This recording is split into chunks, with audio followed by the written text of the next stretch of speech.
السلام علیکم، بسم اللہ الرحمن الرحیم۔ ام المومنین حضرت خدیجہ الکبریٰ رضی اللہ تعالی عنہا وہ پہلی خاتون ہیں جنہیں قرآن مجید کی روح سب سے پہلے ام المومنین ہونے کا شرف حاصل تھا۔ اس کے علاوہ ذاتی طور پر قرآن شریف میں آپ کے احسار و قربانی کا تذکرہ ہے۔ پیغمبر اسلام حضرت محمد مصطفیٰ صلی اللہ علیہ وآلہ وسلم سے شادی سے پہلے حضرت خدیجہ رضی اللہ تعالیٰ عنہا مکہ کے بہت بڑے کاروبار کی مالک تھیں۔ آپ رضی اللہ تعالیٰ عنہا کی عظیم کاروان تجارت میں 80,000 اونٹ تھے، جن کے ذریعے شام، یمن، مصر وغیرہ کی طرف برابر آپ رضی اللہ تعالیٰ عنہا کا سامان تجارت جاتا رہتا تھا۔ شادی کے بعد آپ نے اپنا سارا مال اور ساری دولت حضور نبی کریم صلی اللہ علیہ وآلہ وسلم کے قدموں میں ڈال دی تاکہ اسلام کی نشو و نما کے کام آ سکے۔ ام المومنین حضرت خدیجہ الکبریٰ رضی اللہ تعالی عنہا انتہائی بافضیلت خاتون ہیں۔ آپ کے والد ماجد خلید بن اسد اور والدہ ماجدہ کا نام فاطمہ بنت زائدہ تھا۔ ان دونوں کا سلسلہ نسب آگے چل کر پیغمبر اسلام صلی اللہ علیہ وآلہ وسلم کے سلسلہ نسب سے مل جاتا ہے، اور اس طرح آپ کی ذات گرامی حسب و نسب کے اعتبار سے اس لائق تھی کہ زینت خانہ پیغمبر رسول صلی اللہ علیہ وآلہ وسلم بن سکے۔ آپ کی ولادت 15 سال قبل از عام الفیل اور 65 سال قبل از ہجرت نبوی صلی اللہ علیہ وآلہ وسلم ہوئی۔ آپ نے 65 سال کی عمر میں وفات پائی اور مکہ کے مشہور قبرستان جنت المعلی میں سپرد خاک ہوئی۔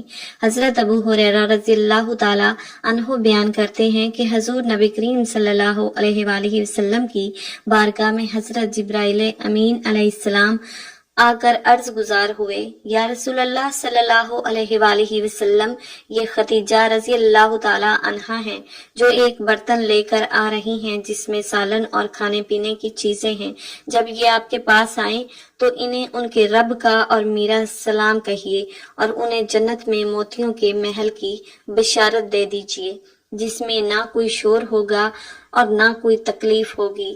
یہ حدیث متفقہ عالیہ ہے۔ حضرت علی رضی اللہ تعالی عنہ سے روایت ہے کہ حضور نبی کریم صلی اللہ علیہ وآلہ وسلم نے فرمایا، اپنے زمانے کی سب سے بہترین عورت مریم سلام اللہ علیہا ہے، اور اسی طرح اپنے زمانے کی سب سے بہترین عورت خدیجہ رضی اللہ تعالی عنہا ہے۔ یہ حدیث متفقہ علیہ ہے۔ اسی طرح حضرت عبداللہ بن عباس رضی اللہ تعالی عنہ فرماتے ہیں کہ ایک دفعہ حضور نبی کریم صلی اللہ علیہ وآلہ وسلم نے زمین پر 4 خطوط کھینچے اور دریافت فرمایا، کیا تم جانتے ہو کہ یہ کیا ہے؟ صحابہ کرام رضوان اللہ علیہ اجمعین نے عرض کیا کہ اللہ اور اس کا رسول صلی اللہ علیہ وآلہ وسلم ہی بہتر جانتے ہیں۔ آپ صلی اللہ علیہ وآلہ وسلم نے فرمایا کہ جنت کی بہترین عورتیں ہیں جو کہ حضرت خدیجہ بنت خلید سلام اللہ علیہا، حضرت فاطمہ رضی اللہ تعالی عنہا بنت محمد صلی اللہ علیہ وآلہ وسلم، آسیہ بنت مزاحم زوجہ فرعون سلام اللہ علیہا، اور حضرت مریم بنت عمران سلام اللہ علیہا ہے۔ حضرت ثابت بن قیس رضی اللہ تعالی عنہ نے دریافت کیا، حارث بن ابی زرار جو غزوہ بنی مطلق کے وقت بھاگ گیا تھا، جب اسے پتہ چلا کہ اس کی بیٹی کو کنیز بنا کر لے گئے ہیں تو اپنی بیٹی کے فدیہ میں چند اونٹ لے کر مدینہ کی طرف چل پڑا۔ جب وہ اونٹ لے کر چلا تھا، ان میں سے 2 اونٹ اسے بہت پسند تھے، لہٰذا اس نے وادی عقیق کی گھاٹیوں میں سے ایک گھاٹی میں چھپا دیے اور باقی اونٹ لے کر رسول اللہ صلی اللہ علیہ وآلہ وسلم کی خدمت اقدس میں پہنچا۔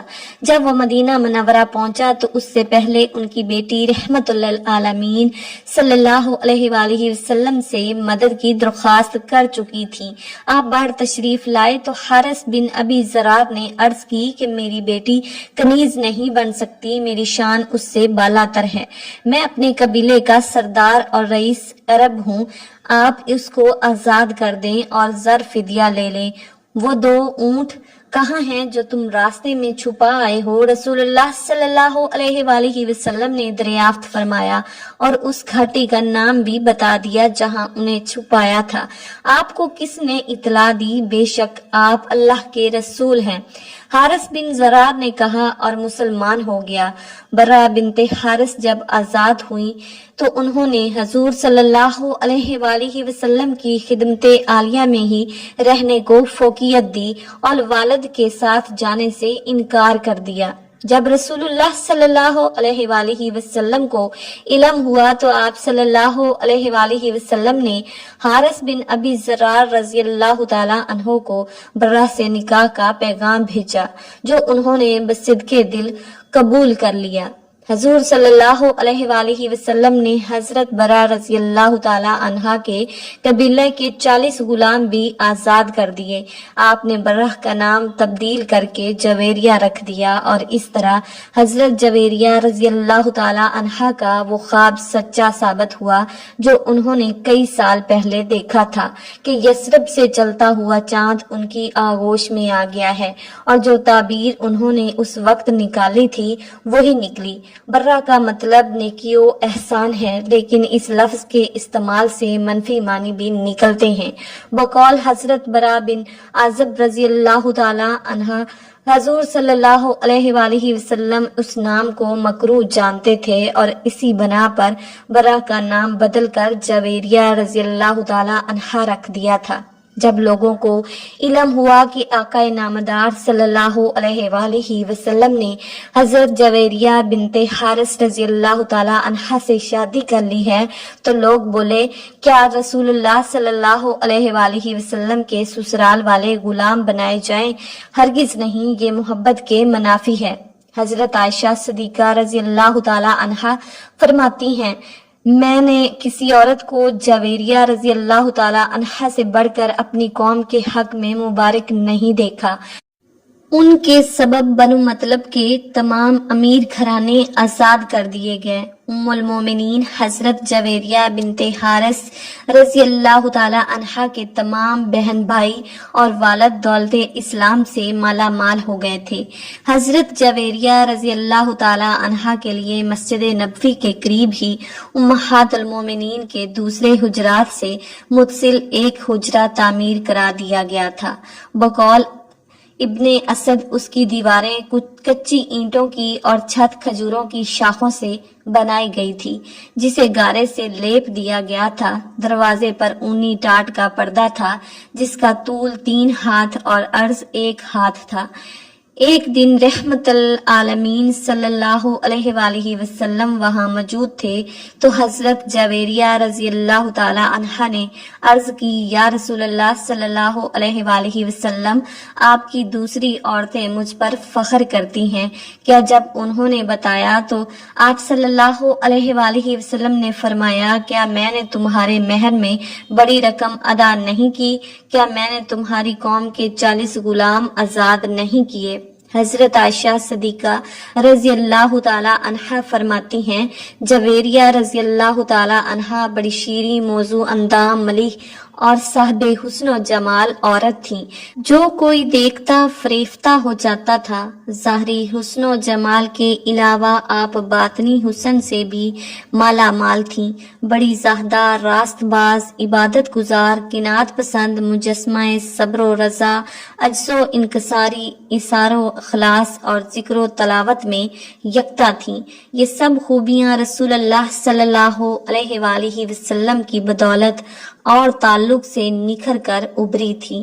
اہل سیر بیان کرتے ہیں کہ ایک دن حبیب صلی اللہ علیہ وآلہ وسلم نماز فجر کے بعد سیدھے حضرت جویریہ رضی اللہ تعالی عنہا کے پاس سے باہر تشریف لائے تو اس وقت وہ اپنے مصلے پر بیٹھی مشغول عبادت تھی۔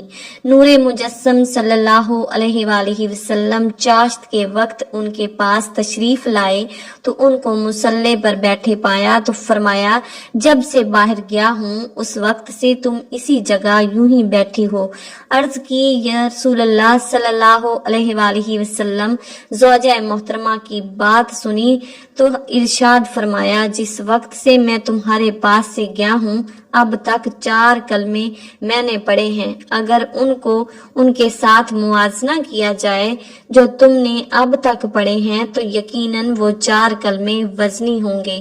میرے ماں باپ آپ صلی اللہ علیہ وآلہ وسلم پر قربان، وہ کون سے کلمات ہیں؟ اے اللہ کے حبیب صلی اللہ علیہ وآلہ وسلم، حضرت جویریہ بنت حارث رضی اللہ تعالی عنہا نے عرض کیا اور ہمہ گوش ہو گئیں۔ آپ صلی اللہ علیہ وآلہ وسلم نے ارشاد فرمایا، وہ کلمات یہ ہیں: سبحان اللہ عدد ما خلق، سبحان اللہ رضا نفسا، سبحان اللہ نیت عرشا، سبحان اللہ مداد کلمات۔ بتانے کا مقصد یہ تھا کہ آپ ذکر میں ان کلمات کو بھی شامل کر لیں جو بظاہر کم ہیں لیکن مدلول زیادہ ہیں۔ ام المومنین سیدہ حضرت جویریہ بنت حارث رضی اللہ تعالی عنہا روحانی بلیدگی اور تزکیہ نفس کی خاطر نفلی روزے کا خاص اہتمام فرماتی تھیں، خاص طور پر جمعۃ المبارک کو روزہ رکھتی تھیں۔ ایک مرتبہ جمعۃ المبارک کو حضور صلی اللہ علیہ وآلہ وسلم ان کے ہاں تشریف لے گئے۔ اس دن ان کا روزہ تھا۔ پوچھا، گزشتہ کل روزہ رکھا تھا؟ نہیں یا رسول اللہ صلی اللہ علیہ وآلہ وسلم، انہوں نے جواب دیا، کیا آنے والے کل کو روزہ رکھنے کا ارادہ ہے؟ رسول اللہ صلی اللہ علیہ وآلہ وسلم نے دریافت کیا، جی ارادہ تو نہیں ہے۔ حضرت جویریہ رضی اللہ تعالی عنہا نے عرض کیا، سنا تو فرمایا افطار کر دو۔ حکم کی دیر تھی، انہوں نے روزہ افطار کر لیا۔ اس سے امت کی تعلیم مقصود تھی کہ کسی خاص دن کو نفلی روزے کے لیے مخصوص نہیں کر لینا چاہیے تاکہ یہود و نصارہ کے ساتھ مشابہت کا موجب نہ ہو جائے، کیونکہ وہ معین دن کی تعظیم کرتے ہیں۔ یہ معین دن ہفتہ اور اتوار ہیں، نیز روزہ جمعہ روز عید ہے، جیسا کہ حدیث پاک میں وارد ہوا ہے، لہٰذا اس دن روزہ رکھنا مناسب نہ ہوگا۔ ایک مرتبہ آپ صلی اللہ علیہ وآلہ وسلم حضرت جویریہ رضی اللہ تعالی عنہا کے گھر تشریف لے گئے اور پوچھا، کچھ کھانے کو ہے؟ میری کنیز نے صدقے کا گوشت دیا تھا، وہی رکھا ہے، اس کے سوا اور کچھ نہیں۔ انہوں نے عرض کیا تو فرمایا، اسے اٹھا لاؤ، کیونکہ صدقہ جس کو دیا گیا تھا اس کو پہنچ چکا۔ ام المومنین سیدہ جویریہ بنت حارث رضی اللہ تعالی عنہا حضور اکرم صلی اللہ علیہ وآلہ وسلم کی زوجیت کے نور و نہکت سے بھرپور فضاؤں میں بے مثل زندگی گزار رہی تھیں۔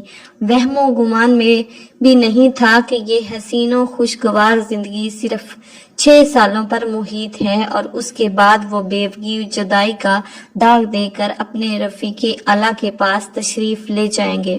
جب رسالت مآب صلی اللہ علیہ وآلہ وسلم نے وصال فرمایا تو دنیا اندھیر ہو گئی۔ یقین نہیں آتا تھا کہ آنکھیں جو دیکھ رہی ہیں وہ حقیقت ہے۔ دل میں ہول اٹھتا تھا، آنکھوں سے اشک رواں تھے، لیکن لبوں پہ یہ الفاظ تھے، اے باری تعالیٰ، تو جس حال میں رکھے مجھے، میں ویسے ہی راضی ہوں، مجھے حوصلہ عطا فرما۔ اس وقت ان کی عمر مبارک 26 سال کی تھی۔ زندگی کے طویل راہیں سامنے پھیلی ہوئی تھیں۔ تھوڑے ہی فاصلے پر حجرہ عائشہ صدیقہ رضی اللہ تعالی عنہا میں محبت کرنے والا شوہر، اللہ کا محبوب، رحمت للعالمین اور خاتم الانبیاء صلی اللہ علیہ وآلہ وسلم ابدی آرام فرما رہے تھے۔ جب فراق و جدائی کی کسک بہت بےتاب کر دیتی اور ملاقات کو دل چاہتا تو ام المومنین سیدہ حضرت جویریہ رضی اللہ تعالی عنہا اپنے حجرے سے نکل کر حجرہ عائشہ رضی اللہ تعالی عنہا میں تشریف لے جاتی، سلام عرض کرتی، قدموں میں بیٹھ جاتی، بے اختیار آنکھوں میں آنسوں کے ستارے جھلملانے لگتے، دل میں باتیں کرنے لگتی۔ یوں احساس ہوتا جیسے محبوب رب محبوب صلی اللہ علیہ وآلہ وسلم قریب بیٹھے باتیں سن رہے ہوں۔ دل تو نہیں چاہتا تھا کہ وہاں سے اٹھیں، لیکن بادل نحوست اٹھانا پڑتا اور پھر اپنے حجرے میں تشریف لے جاتی اور یاد الہی میں مصروف ہو جاتی۔ حالات کچھ بھی تھے، لیکن امہات المومنین صلی اللہ علیہ وآلہ وسلم جو موجود تھیں ان کی بدرجہ اول عزت و تکریم کی گئی، ان کی ضروریات کا دھیان رکھا گیا، ان سے رہنمائی حاصل کی گئی اور ہر خلیفہ کی یہ کوشش رہی کہ ان کو کوئی تکلیف نہ پہنچے۔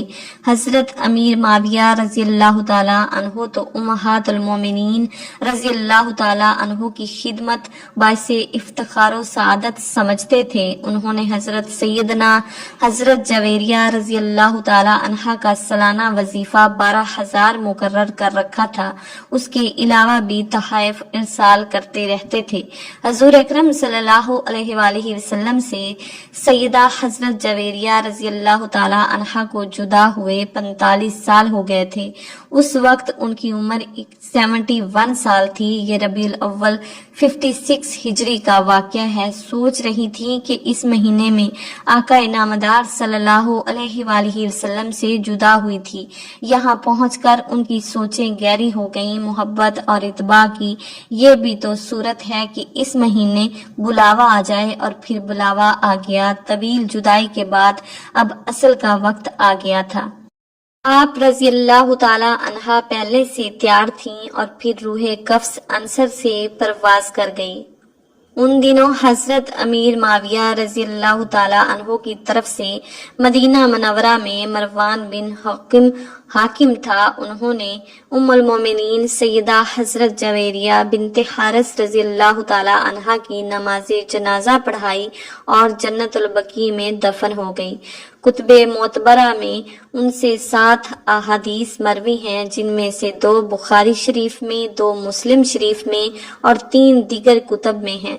آپ رضی اللہ تعالیٰ عنہ کے بہن بھائی بھی مسلمان ہو گئے تھے۔ ان کے بھائی حضرت عمر بن حارث رضی اللہ تعالیٰ عنہ سے ایک حدیث پاک مروی ہے، کہتے ہیں اللہ کی قسم رسول اللہ صلی اللہ علیہ وآلہ وسلم نے وصال کے وقت نہ دینار چھوڑا، نہ درہم، نہ غلام، نہ لونڈی، نہ اور کوئی چیز، صرف ایک سفید خچر تھا یا ہتھیار تھے یا کچھ زمین تھی جسے آپ نے صدقہ فرما دیا۔ حضرت عمر بن حارث رضی اللہ تعالیٰ عنہ کی بہن سے بھی درج ذیل حدیث مروی ہے۔ رسول اللہ صلی اللہ علیہ وآلہ وسلم نے فرمایا کہ دنیا بظاہر بڑی شاداب اور شیریں معلوم ہوتی ہے۔ 10 رمضان المبارک ام المومنین حضرت خدیجہ الکبریٰ رضی اللہ تعالیٰ عنہا کی یوم وفات ہے۔ حضرت خدیجہ الکبریٰ رضی اللہ تعالیٰ عنہا حضور صلی اللہ علیہ وآلہ وسلم کی پہلی زوجہ محترمہ تھیں۔ حضور صلی اللہ علیہ وآلہ وسلم کی حضرت خدیجہ الکبریٰ رضی اللہ تعالیٰ عنہا کے ساتھ محبت کا عالم یہ تھا کہ ان کی زندگی کے دوران حضور صلی اللہ علیہ وآلہ وسلم نے دوسرا کوئی نکاح نہیں فرمایا تھا۔ حضور صلی اللہ علیہ وآلہ وسلم حضرت خدیجہ الکبریٰ رضی اللہ تعالی عنہا کے بارے میں فرماتے ہیں کہ تم سے بہتر مجھے کوئی بیوی نہیں ملی، کیونکہ انہوں نے ایمان لا کر اس وقت میرا ساتھ دیا جب کفار نے مجھ پر ظلم و ستم کی حد کر رکھی تھی۔ انہوں نے اس وقت میری مالی مدد کی جب دوسروں نے مجھے اس سے محروم رکھا تھا۔ اس کے علاوہ ان سے مجھے اللہ تعالیٰ نے اولاد کی نعمت سے سرفراز فرمایا۔ حضرت خدیجہ الکبریٰ رضی اللہ تعالی عنہا کے ساتھ حضور صلی اللہ علیہ وآلہ وسلم کی بے پناہ محبت تھی، لیکن کیا آپ کے علم میں ہے کہ حضرت خدیجہ الکبریٰ رضی اللہ تعالی عنہا کی نماز جنازہ نہیں پڑھائی گئی تھی، کیونکہ اس وقت نماز جنازہ سمیت 5 وقت کی نماز فرض ہی نہیں ہوئی تھی۔ بالکل اسی طرح رمضان کا مہینہ ہونے کے باوجود کوئی فرد روزے سے بھی نہ تھا، کیونکہ اس وقت روزے بھی فرض نہیں ہوئے تھے۔ اسی سال رسول اللہ صلی اللہ علیہ وآلہ وسلم کے محبوب چچا جناب ابو طالب بھی اس دنیا سے پردہ فرما گئے، اور 2 عظیم صدموں نے حضور صلی اللہ علیہ وآلہ وسلم کو بہت مغموم کر دیا۔ اسی لیے اس سال کو عام الحزن یعنی غم کا سال کہا جاتا ہے۔ حضرت خدیجہ الکبریٰ رضی اللہ تعالی عنہا کی وفات مدینہ کی ہجرت اور نماز فرض ہونے سے قبل اسی سال ہوئی جب حضرت ابو طالب کی وفات ہوئی۔ روایات کے مطابق انہیں جنت میں موتیوں سے تیار کردہ گھر ملے گا۔ حضرت محمد صلی اللہ علیہ وآلہ وسلم خود ان کی قبر میں اترے اور اپنی سب سے بڑی غمگسار کو سپرد خاک فرمایا۔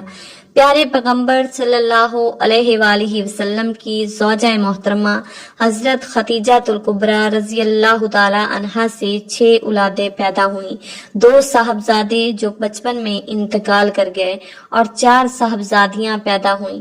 حضرت قاسم بن محمد حضور صلی اللہ علیہ وآلہ وسلم کے سب سے بڑے بیٹے تھے، انہی کے نام پر آپ کی کنیت ابو القاسم تھی۔